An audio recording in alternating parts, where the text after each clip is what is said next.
BC, hey, what's up? I'm back. It's like, I feel like I'm the cousin you only see at the family reunions. Never really have a problem with him, but he always complains too much about the potato salad. That's me. Tim back again.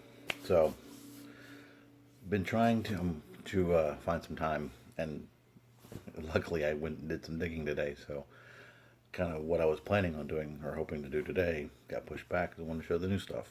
But I'm going to try to keep them a little bit shorter. Been noticing my run times have been a little long, so I'm going to try to keep them a little bit shorter, a little bit more digestible, so that way you guys don't get tired of seeing me. I know I would get tired of seeing me. I digress. So anyway, today's Saturday. I missed everybody yesterday, so you know, May the 4th be with you. Hopefully everybody had a wonderful day. Hopefully you celebrated some Star Wars love, and also remembered MCA on the passing anniversary of his passing. So it's a double, you know, like to celebrate, but I'm also a big fan. I miss MCA. So today, Saturday, decided we were going to go out. My family and I, we were going to go out and do some yard sales, and it just wasn't happening today. My son loves to go out and look for little cars and stuff like that, stuff that he can add to his little collection. And I think it's a fun way for him to kind of do that. And my wife likes to look for things around the house, and she's an avid reader, so we just couldn't find anything. All the sales that were advertised, they weren't even going on. It was just a mess. So we had decided to go check out a flea market and farmers market that we had never been to before. And it's a little bit of a drive. It's about 40 minutes from where we live. And get there, and there's two buildings, and it's like antiques and stuff like that. So we're just going to walk around, not really know what to expect. Walk into the antique building, and not 10 feet in, and I see this big booth, nothing but vinyl.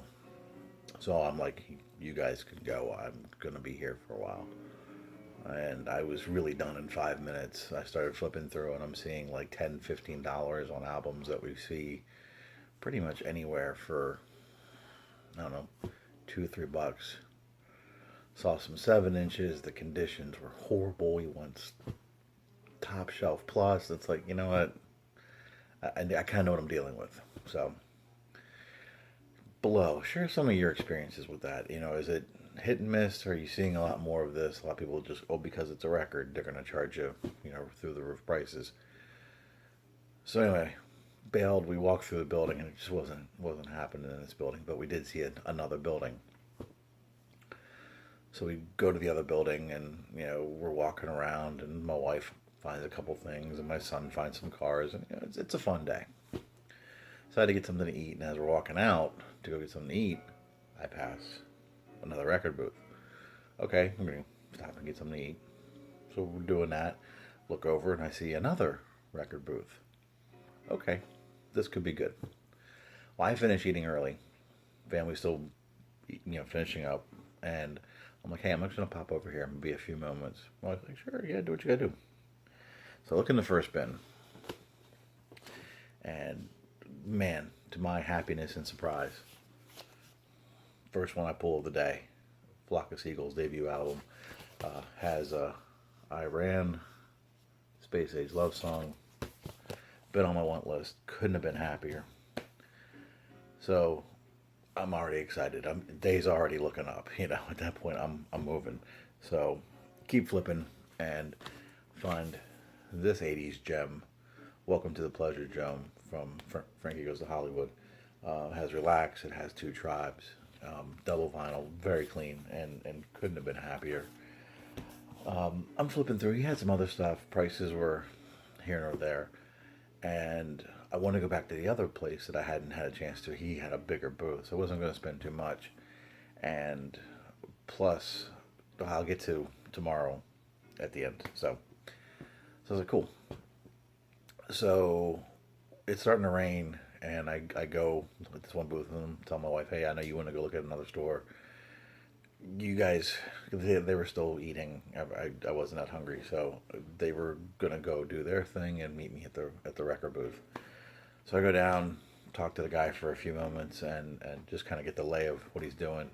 and he had $2 bins where it was 6 for 10 if you spent the $2. He had $5 bins, and once you hit 5 of those, the prices dropped to 4 each. And then he had prices marked. All right, let's do it. So I hit the $2 bins and just started looking. First one I grabbed was the Who Face Dances. It's not gonna set the world on fire, but it is, to me, it's still a classic Who album. You Better You Bet's a great single. So I mean, again, when you're paying like $1 and change, you're gonna grab it. Next one I grabbed, and I was very happy. It is beat. When I say beat, it looks pretty rough. But the nice thing about some of these older, pressings, like this one, the Ahmad Jamal Trio. This one is, I want to say 56 or 57, and it looks like it could be an original, and that's what I was kind of getting from what I was seeing on Discogs. And the vinyl quality back then was stronger, so you see those marks, and it's not as bad. Tip for you guys. So I was willing to, pay less than $2 and take a chance on this. This one I was very happy to see, Herbie Hancock's Future Shock. I don't know why the name fell out of my head. And the vinyl was clean, so I was really shocked to see this in a $2 bin. And so I started looking at it a little bit further, and I realized that it looks like the cover got bleached, or the label got bleached. I can't look at the label when I'm playing it, and I have the track listing, so I was glad to pay, a small nominal fee to bring that one home. So the next one I grabbed was Ice House, Man of Colors. Folks, I apologize. I'm tired. It's been a long week. My office is moving, so it's crazy. Again, with the 80s stuff, it's not going to set the world on fire. It's not like it's, classic, like 80s pop fanfare or alternative fanfare. But, I mean, Electric Blue is such a great song. And like I said, for what I paid, I'm willing to add that to the collection. Night Ranger, I mean, this one's just a classic. You got Still Can't Rock It, You Can Still Rock It America, Sister Christian, When You Close Your Eyes. It's a cutout, which, again, does not bother me. I know some people are very particular on edges and things like that, and, to each of their own. I'm not as picky as long as it sounds decent. Especially on some of these that I'm not going to spend as much, but it's good to have. And to me, this is just probably them at one of their best. So I was really glad to pick that one up. And then the last one, and I couldn't believe that this was in the $2 bin until I got it home, was Naz's second, Naz. And I'm still not mad about it. There's a blemish. It's bad. I can't fix it. On the track Kitty Boy. But to me, it's still a great chance to check it out, listen to it. If I find a decent vinyl, but the cover shot, I've got one I can kind of Frankenstein. Not saying the cover on this is going to set the world on fire, but it's okay. I mean, it's not going to do anything. I can read the spine, so I'm okay with that. And I'm looking forward to giving this one a listen because I did enjoy Naz's first one. So then I hit the $5, and basically the way he had it was, we've got rock, and we've got soul and R&B and jazz, and just it was all over. But they were, had an orange dot, and you can mix and match as far as the genres. That didn't care at all. So I was really excited to kind of look a little bit, because the nice thing about the dollar bins, the $2 bins, they're great. But when you see a $10 record in a $2 bin, I mean, there was probably 5 or 6 I would have grabbed, but they were beat. I mean, I'm gonna be honest. And there were even some in the $5 bin that were probably $15 records that, like, I passed on a copy of Take 5 from the Dave Brubeck Quartet because it was jacked. So I you just gotta be careful. So the first one I grabbed, and that's what we're listening to tonight, is Ahmad Jamal's at the top. I gotta get better about taking them out of the plastic. This one's got the nice gloss cover too, so it's going to be shiny no matter what I do. So Poinciana's on this, probably one of his better well-known tracks. Very well done. This is on the Impulse label, as you can see. 1969 press. Had a couple marks, but really plays clean. I'm very happy I snagged this one. You know, with Ahmad Jamal, he's solid. To me, I think Andrew from Tales from the Crate really hit it on the head when he's not mentioned in the greats, but he is a solid player. He's got solid ability. He's always got a good tone. He's very aware of where whatever it is he's doing, whether he's an improv or whatever, where it fits. And I think that he gets overlooked. Conversely, that means that if you are looking to get into a little bit more jazz, like me, you can grab a fair amount of Ahmad Jamal and it not be over the moon pricey, which is good because it's not your standard smooth jazz fare. It's got that bop feel. It's got that a little bit more sophisticated. You know, Dave Brubeck comes to mind as well. I think Andrew called it frat jazz, and I kind of get what he means by that. It's not top shelf, but it's not stuff you're going to find on your easy listening jazz station by the long shot. So, solid release, and I'm really enjoying spinning this one tonight. Next one I grabbed, just a stone cold classic, Sly and the Family Stone Stand. Now I have the 7-inch, and oddly enough I was spinning it last night for Everyday People, which has Sing a Simple Song on it.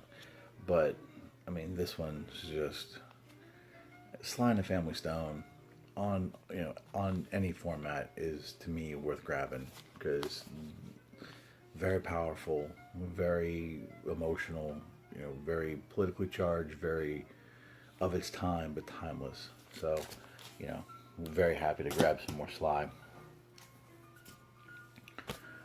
The 80s were good to me today. Say what you will about Adam Ant or Adam and the Ants. They were a staple of the original rotation of MTV. And he could write a catchy song. He really could. I don't know if he would have had as big a career without MTV, but that's okay. It was a well played relationship for both parties. You know, decent looking guy, not afraid to get somewhat sexual in the videos, which in turn meant ratings. Solid music, and I absolutely love it. Like I said, this takes me back to running home to just do whatever and have MTV playing in the background until my mom came home and she would yell at me, "Turn that off," you know, whatever. And they finally got me cable in my room when I was, I don't know, in like my teens. It was just like MTV stayed on as long as they were showing videos. Yo, MTV Raps, Headbangers Ball, it didn't matter. It was just a great way to see and hear the music. Band that I am sorely lacking in my collection, and I don't know why. I don't have a good answer for that, and love their music, so this was a great way to kind of start it on the journey. It's a fantastic set, and it's Squeeze Singles 45s and below. I hate to say it because it doesn't have everything you'd want from them. If you like that tone, if you like their sound, they have so many great songs. It has, you know, it has Cool for Cats. I have the 7-inch for that. Pulley Muscle from the Shell. I had a 7-inch for that. Black Coffee in Bed. I thought I had the 7-inch for that, but I don't. So now I have it. Tempted. I think I have that album somewhere. The one with that one on it. But still, it's just a great collection of singles from a great band that I think, even though it has their true fan base and people who are still discovering, they tend to get lumped into, in some circles, a one-hit wonder because Attempted, and people don't remember that they had a long, strong release of singles and just great albums. So you need to get more Squeeze. So I'm glad I picked that one up.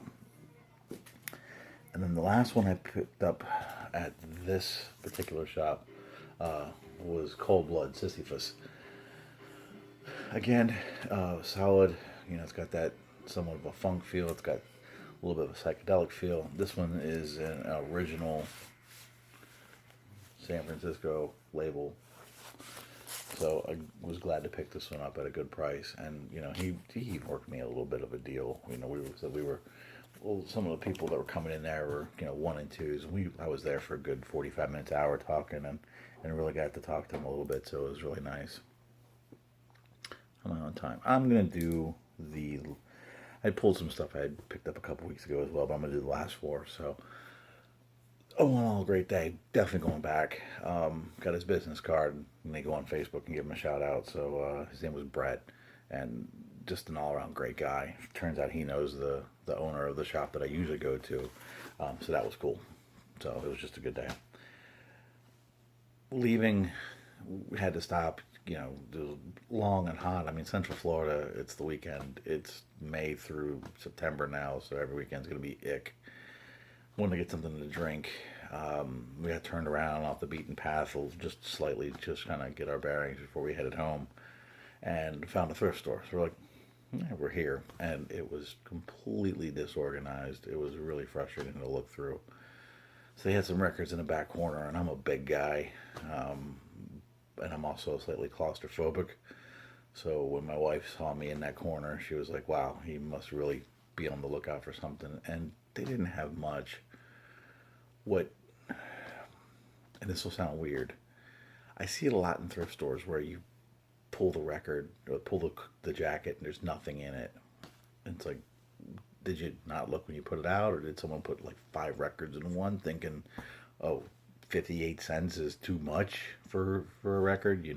That's a tough nut to crack. I get it. So, it's whatever.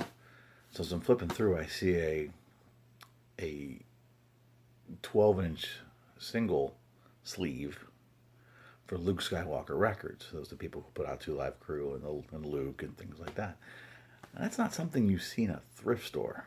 So I was like, there's got to be something here. And they had some 12 inches and didn't find that one. But I did find a couple. A lot of them were kind of beat, and the covers were, But I think I paid like 50 cents each. So I was willing to take a chance on a couple of these. Classic 80s dance hall cut, Shabba Ranks House Call. I used to spin this a lot when I was DJing. Absolutely fantastic. It was a dance floor packer. Maxi Priest is featured on this one. So I was glad to pick that one up. This one, the cover is a little beat up. This was Information Society's second or third single off of their self-titled. It's called Walking Away. Again, decent song. It's not going to set the world on fire, but, again, 50 cents. It looked clean. This one, the cover's a little beat up, but I bought it. And some of these, especially the 12 inches, if the cover's that bad, I have no problem putting it in a plane, because it's more for the single, the remixes, than it is for the collectability, at least to me.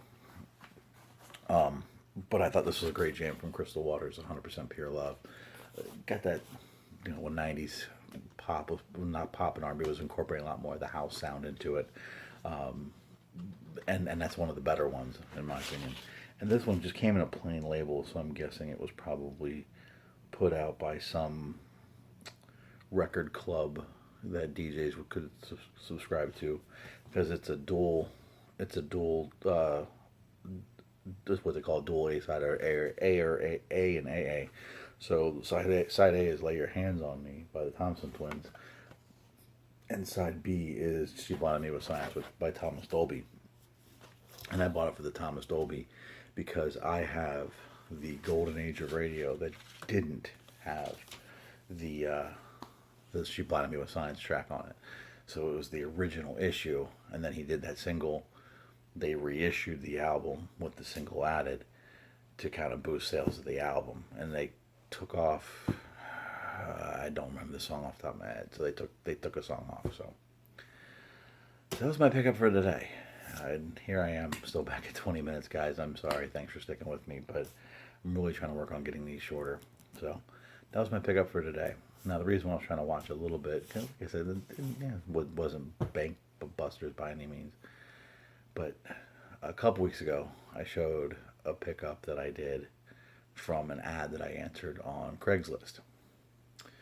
Guy and I really hit it off, and he actually texted me out of the blue. I think it was Thursday, and he said he had some more. If I wanted to come out and take a look. And when I talked to him when I was out there last time, his neighbor, I think his neighbor's dad had fallen ill or passed or something. So, it's definitely sad to hear that. But apparently, he's got a collection of 600, and I'm hearing it's jazz. I have no idea what to expect. So I wanted to watch it, just on the off chance to get out there and opportunity comes a knocking. So hopefully, whatever comes of that, I'll have a video up shortly after that happens as well. So fingers crossed on a great dig tomorrow, folks. I appreciate every sub, every like, every comment, every subscription, every view. It doesn't matter. Thank you for tuning in, for lack of a better word, to watch me ramble on about Lord knows what, records, potato salad, bad jokes, bad puns. It doesn't really matter. I can't thank everyone enough. I have hit over the 100 subscription mark, and I am working on a contest. I think it's only fair, it's only right to do that. Right now, I know there's quite a few going on. I know Ron Haggerty's wrapping one up, and the Omaha Introvert just started one, and there's a few more in the works with Linda Legg, Black Star Vinyl. So I'm trying to participate in those, but I also don't want to have too many out there, because then I feel if there's too many, people kind of get lost in the shuffle. And the idea behind a contest, at least in my eyes, is to celebrate the subscribers of that channel. And when you kind of miss, because there's so many going on, and I'm not taking away from what everybody's got going on. I think they're all fantastic. I just, don't want to add another one right now. So I'm working on one. Got a couple of ideas, so bear with me on that. Folks, over 22 minutes, I'm going to shut up now. Have a wonderful evening. Have a wonderful weekend. We'll talk soon. Peace.